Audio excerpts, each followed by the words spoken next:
Можно делать ингаляция для ребенка до года от кашля. Можно делать ингаляция для ребенка до года от кашля.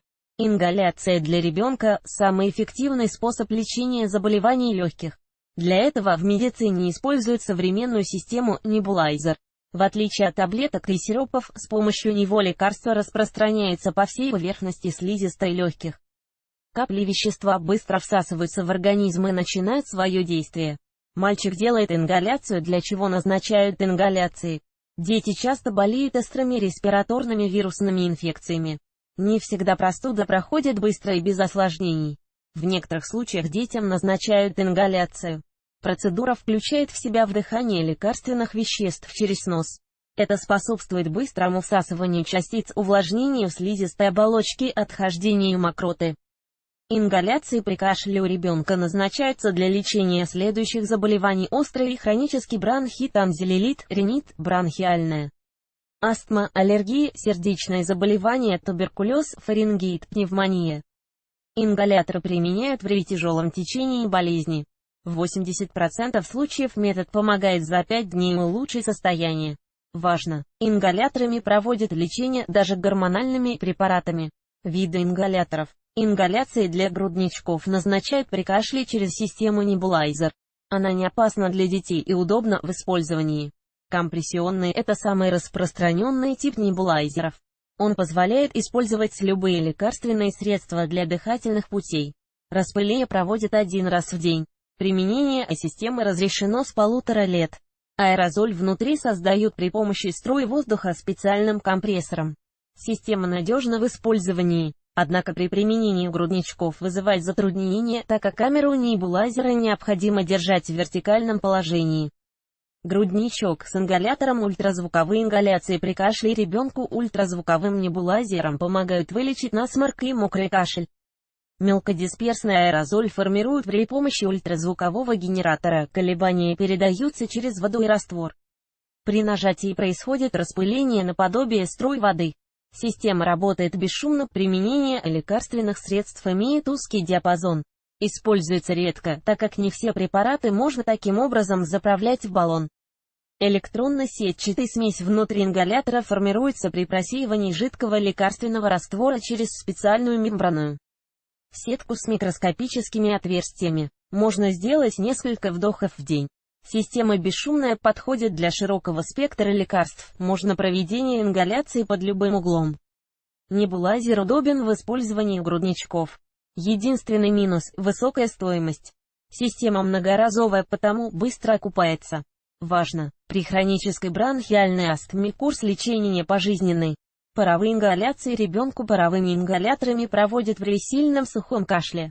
Действующий фактор – это водяной пар, температура которого 57-630 С. Вдыхание паров вызывает расширение бронхов и сосудов, обладает физиотерапевтическим действием. К сведению, такими небулайзерами проводят только масляные и травяные ингаляции. Растворы препаратов под воздействием температур распадаются. Паровой ингалятор – преимущество небулайзеров. Детские небулайзеры рекомендуется использовать с 2 лет, в крайнем случае 0,5–1,5. Система имеет свои преимущества: быстрое проникновение препарата в бронхи и сосуды, ускорение процесса отхождения мокроты, широкий спектр использования, быстрое выздоровление, удобное использование. Мелкие частицы быстро распространяются по легким и воздействуют на очаг инфекции. Подходит для использования у младенцев. Система подходит для лечения детей гормональными лекарствами и антибиотиками. Широкий спектр использования позволяет вылечить хронические заболевания. Правила проведения процедуры у детей. Если пользоваться небулайзерами, это помогает быстрее вывести мокроту. При применении у грудничков необходимо создать определенные условия. Применение небулайзеров грудничками зачем младенцам в ингаляции, знает каждый врач, который назначает ее проведение. Доктора рассказывают о тонкостях процедуры, она помогает вылечить затяжной кашель. Техника применения: до начала процедуры тщательно моют руки с мылом, чтобы избежать проникновения инфекции. Соединяют все части прибора согласно прилагаемой инструкции. В баллон небулайзера вливают не менее 5 мл лекарственного препарата. Первоначально помещают часть физиологического раствора, затем добавляют лекарство. Заправлять систему только стерильными иглами и шприцами. После сборки небулайзера надевают маску. Ребенка берут на руки, вводят наконечник в рот и начинают распылять до тех пор, пока жидкость не закончится. Процедуру желательно проводить вдвоем, чтобы один взрослый фиксировал голову малыша. Процесс занимает около 10 минут, дышит столько, сколько потребуется. По окончанию все части небулайзера промывают горячей водой с мылом без использования щеток и ершиков. Один раз в неделю прибор стерилизуют в дезинфектории или кипятке не более 10 минут. Ингалятор высушивают и хранят в сухом полотенце. При использовании системы у грудничков возникают трудности, так как дети неусидчивы. В одиночку провести ингаляцию ребенку до года сложно. Он будет капризничать, особенно первый раз, пока не привыкнет к процедуре. Мальчик дышит ингалятором. Противопоказания к процедуре у грудничка. Если ребенок кашляет, это не значит, что небулайзер ему поможет.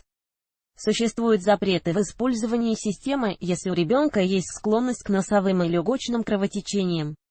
При наличии гнойных очагов прибором пользоваться нельзя. Запрещено у детей, которые имеют хроническую сердечную недостаточность.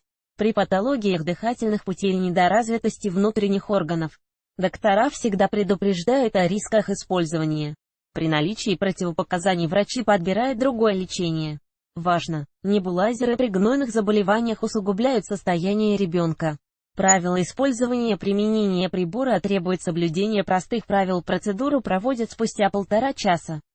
После приема пищи. Одежда должна быть свободной, стеснение груди негативно влияет на лечение. При терапии насморка рекомендуется проводить назальные ингаляции. До начала процедуры нельзя принимать препараты от кашля. Если в составе раствора содержится лекарственный препарат, то используют систему 3 раза в день. По окончанию процесса 20 минут запрещено принимать пищу, пить воду и разговаривать. После ингаляции полоскают рот прохладной водой. Нужно знать все правила, чтобы терапия подействовала и оказала эффект. О таких моментах рассказывают на приеме врачи, также все прописано в инструкции к прибору. Мальчик делает ингаляцию, домашней ингаляции, если нет небулайзера. Какие ингаляции можно делать в домашних условиях ребенку до года? Такой вопрос актуален для маленьких детей, тех, кому запрещено использовать ингаляторы. Дома создают место, где ребенок будет дышать лечебным паром.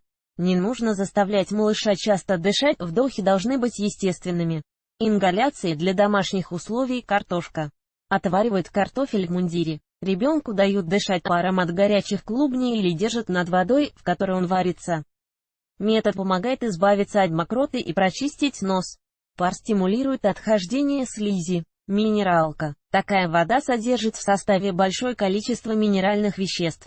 Во время кипения частицы поднимаются вместе с водяным паром. Когда ребенок его вдыхает, они проникают в легкие. Физраствор. В его состав входит 0,9% соли. При нагревании пары соли проникают в легкие в виде солевого раствора. Это способствует отделению мокроты и слизистых выделений носа. Выздоровление наступает быстрее. Важно! Домашние ингаляции помогают справиться с простудой не хуже специальных систем. Однако при хронических заболеваниях понадобится прибор. Ингаляции помогают улучшить состояние грудничка при затяжной простуде. Врачами часто может разрешаться использование небулайзера, так как система быстро помогает справиться с проблемой. Вдыхание пара с содержанием лекарственных веществ способствует быстрому проникновению частиц в легкие. Они эффективно воздействуют на очаг болезни. Видео